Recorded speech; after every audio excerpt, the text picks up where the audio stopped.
Voici Rebecca. Spontanée, créative, drôle, pleine d'énergie, elle aime la vie. Hé, c'est le pied ce projet! J'adore avoir plein d'idées. Elle déteste s'ennuyer, les discussions fatigantes qui n'en finissent pas, les gens pas cool. Pierre ne comprend pas l'attitude de Rebecca. Ses actes sont guidés par ses valeurs. Il sait qu'il est important d'être précis et n'en attend pas moins des autres. Il est important pour lui que les autres soient en accord avec ses opinions. Il est convaincu que l'on doit se concentrer sur l'essentiel. Pendant qu'il parle, Rebecca le coupe avec un « C'est cool !» Pierre montre alors ouvertement son agacement d'avoir été interrompu. La curiosité de Thomas est piquée au vif. Il souhaite comprendre pourquoi Rebecca et Pierre se disputent souvent. Il analyse tout ce qui se passe avec son esprit logique. Il emploie au mieux son temps.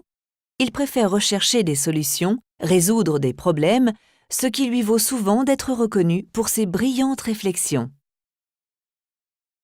Anne ressent que Pierre et Rebecca sont encore en train de rentrer en conflit et elle s'en inquiète. Son approche empathique des gens lui permet de créer une atmosphère agréable où la communication est facile. Elle aimerait aider ses collègues à apaiser leurs conflits. Les autres l'apprécient pour cela. Elle a besoin de se sentir aimée pour être heureuse.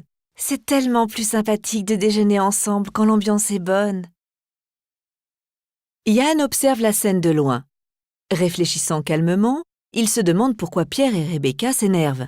« Ne faisons pas de vagues », se dit-il. « Restons calmes. » C'est alors qu'il a une idée pour les aider à comprendre d'où viennent leurs difficultés à s'entendre. Thomas se demande souvent comment Yann peut avoir une telle imagination. Patricia passe par là. Elle parle du nouveau client qu'elle vient de décrocher. Elle occupe le devant de la scène en racontant à quel point elle a bien négocié avec lui, le client le plus difficile qu'elle ait jamais rencontré. Elle a excellé en rendez-vous. Elle est une star. Pour elle, le succès engendre le succès. Pierre acquiesce à contre-cœur. Un peu d'humilité ne lui ferait pas de mal. Thomas analyse la stratégie de vente de Patricia. Rebecca s'exclame tout d'un coup « On va fêter ça au resto ce soir, trop top !» Anne réserve une table au chaleureux restaurant italien, pendant que Yann réfléchit à ce qui se passera pendant la soirée.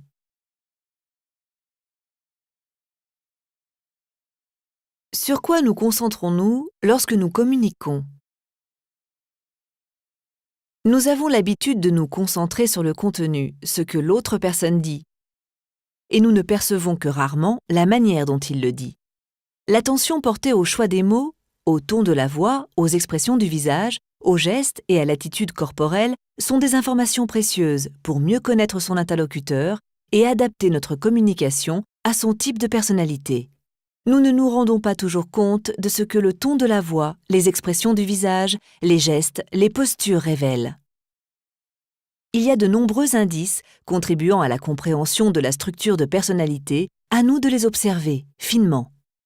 La process communication nous aide à identifier les caractéristiques subtiles de la communication et nous propose des clés pour l'optimiser. La process communication est un modèle qui nous guide dans l'analyse des indices et assemble les différents éléments afin de former une image objective de la personnalité. Ce modèle permet une meilleure connaissance de soi et des autres. En découvrant le modèle, nous utiliserons plusieurs composantes des types de personnalité pour mieux communiquer.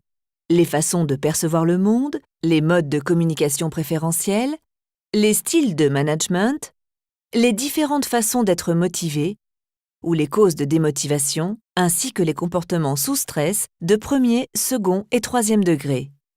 La process communication est une aide précieuse dans la connaissance de soi et des autres, qui sont les conditions d'une communication positive et dynamique. La structure de personnalité est l'élément central du modèle process communication. Dans ce modèle, nous représentons la structure de personnalité avec la métaphore d'un immeuble à 6 étages ayant un ascenseur pour se rendre à chaque étage. Cette métaphore nous aide à réaliser à quel point la combinaison des 6 types de personnalité et des niveaux d'énergie associés forme une structure de personnalité unique. Nous pouvons utiliser à volonté notre ascenseur pour accéder au côté positif de chaque type de personnalité en nous, à condition que nous ayons l'énergie pour le faire. La process communication nous permet de comprendre ce dont nous avons besoin pour une communication positive. Elle nous propose un guide pratique sur la façon de faire face à nos comportements contre-productifs liés au stress. Nous pouvons mieux comprendre nos vieux démons et mieux les gérer.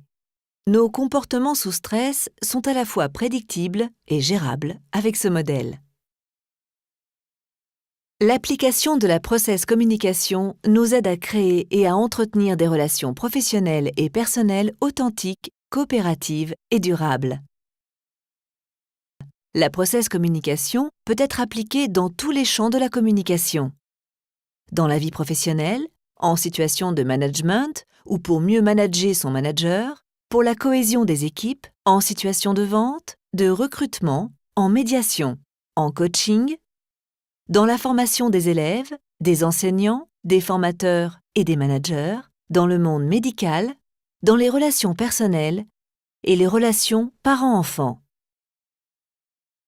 Le Dr T.B. Keller, psychologue américain, a développé la process communication à la fin des années 70 et l'a constamment affinée et approfondie depuis. Ce modèle s'est avéré si efficace dans la prévision des comportements de stress que la NASA l'utilisa dans la sélection et l'entraînement des astronautes sous la direction du psychiatre en chef, le Dr Terry McGuire. Bill Clinton s'est appuyé sur les découvertes du Dr Keller pour sa campagne présidentielle.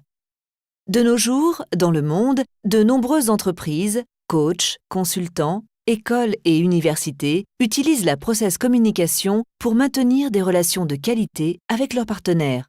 Plus d'1 million de personnes dans le monde ont été formées ou coachées avec le modèle ProcessCom. Vous êtes intéressé? www.processcommunication.eu